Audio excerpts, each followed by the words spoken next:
Hey pups, RP here, and welcome back to another hell of a review. And Season 1, Episode 4, Cherub. Oh boy. I have some mixed feelings about it, if I'm being nice and honest about it. Granted, it was one of the more hyped up episodes, considering we got a look at what heaven is like in the Vivzieverse, and what it entails for her other show, Has Been Hotel, which is understandable, seeing as Charlie is trying to get the hotel up and running for sinners to be redeemed into heaven, and that could not only cause problems for Charlie and her idea of redemption, but how heaven sees sinners no matter how big or small their sins may be. Like, if a drug-addicted porn star like Angel were to get redeemed into heaven, they would allow a druggie or a porn star in their world because one of Angel's sins is drug addiction, and drugs are obviously bad. But we'll get to Heaven's idea of sinners and demons as a whole, mostly demons, later in the review. Also, keep in mind that these are my own personal opinions on the episode as a whole. Be sure to share yours in the comments. And that being said, let's get this review started. The episode starts off with a cherub commercial with the heavenly counterparts of IMP. Cletus, Keeney, and Colin. What, no heavenly counterpart of Luna?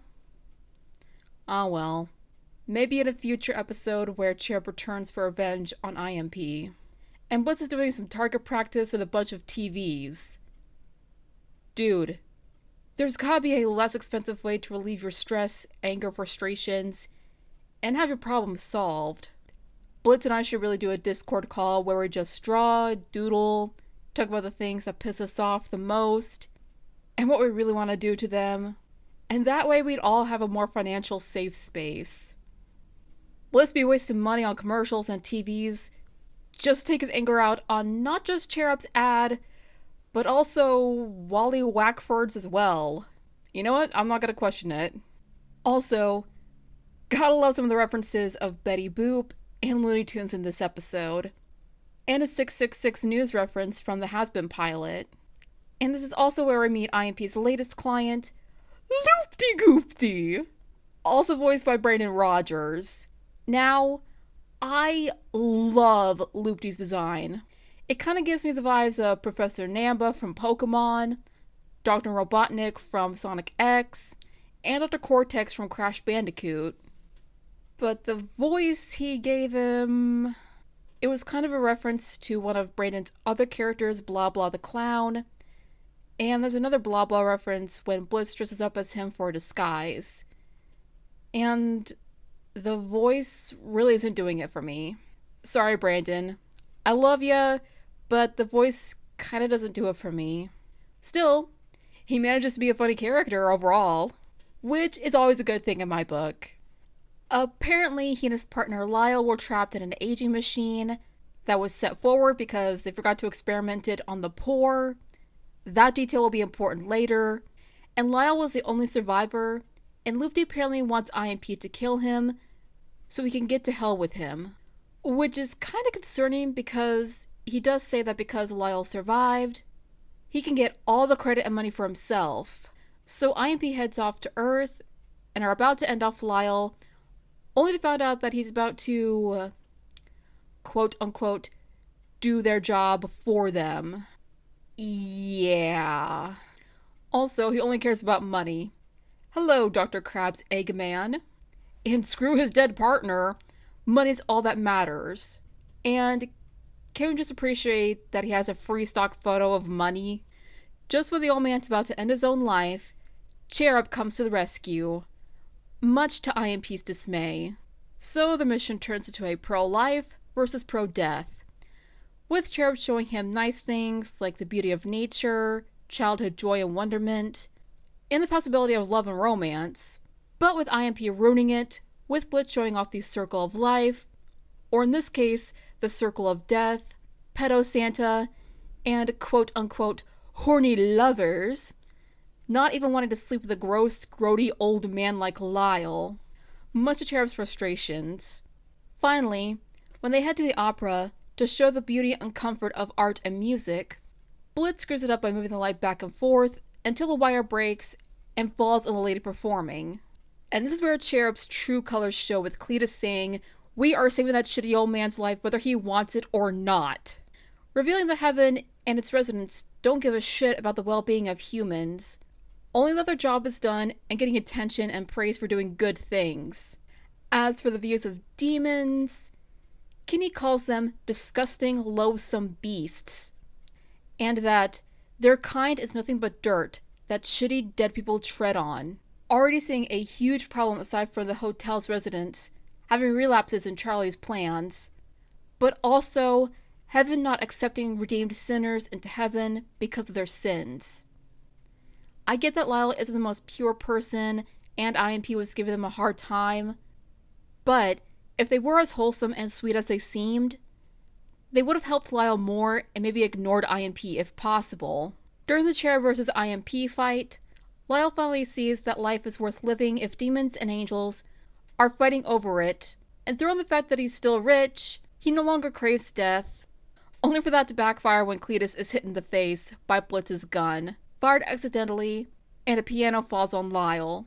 And the trio are kicked out of heaven by a cherub named Deary, voiced by Viv herself. And girl, you're doing good with that voice acting. Seriously hope we see Viv do more voice acting in this show. In the end, Lyle does make it into hell, and his demon design gives me vibes of Eggman, Big Weld, and Mr. Krabs. Maybe it's his greed and the mustache. Also, his teeth are piano keys, probably signifying his death. I don't know, I'm just assuming. And that's because he and Loopty experimented on the poor. Told you that would be important later.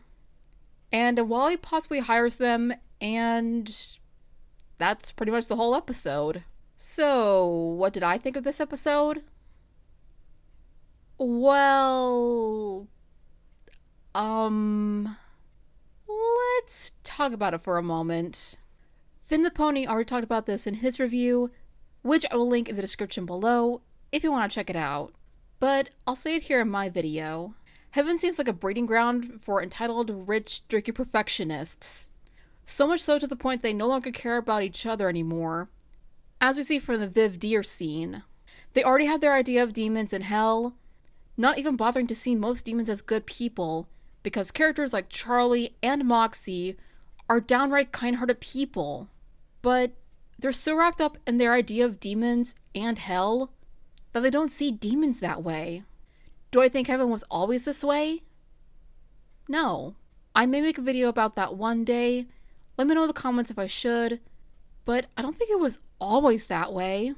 Now, as for the pros and cons of this episode, the pros are the voice of Lyle, Michael J. Rocco.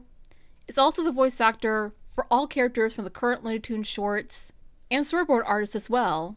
You gotta be familiar with the craft for the media to work, which I love. The jokes worked well. The character designs for Lyle, Loopty, and the cherubs were pretty cool, and gave us some better ideas of heaven and how heaven could play a role in Has-Been. And can we please get some plushie versions of the cherubs?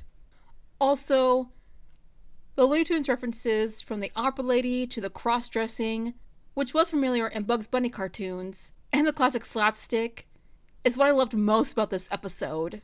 As for the cons, there's a lot.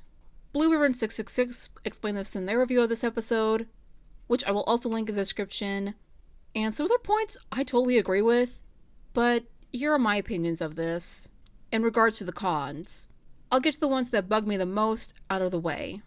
The mall Santa scene could have been changed to kids playing pretend or preschool with kiddies enjoying story time, nap time, snack time, or toy store, or something similar instead of just a mall Santa being revealed to be some gross dude who may or may not be a map/pro shipper living in his mommy's basement.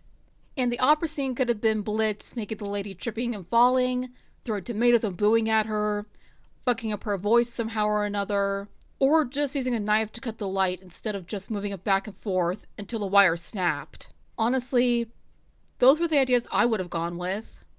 And the scene with Wally at the end hiring the duo was unnecessary. I'm sorry to those who love Wally and his character, but Wally being in the episode, aside from his commercial, didn't have to happen. If the episode needs to be delayed to rewrite the script, or have a scene deleted because it didn't fit with the episode itself, I say go for it. Now, do I hate this episode? No. While it's not my favorite, it was an okay episode. And it does give us an idea of what heaven is like in the Vivzieverse, and what it entails for the role it could have for Has-Been in the future. If I were to make a tier list of the Hell of a Boss episode I reviewed thus far, it would be as follows. Lululand and Murder Family tied for first, Spring Broken for second, and the pilot and Cherub tied for third. Again, not my most favorite, but an episode worth watching when you get the chance.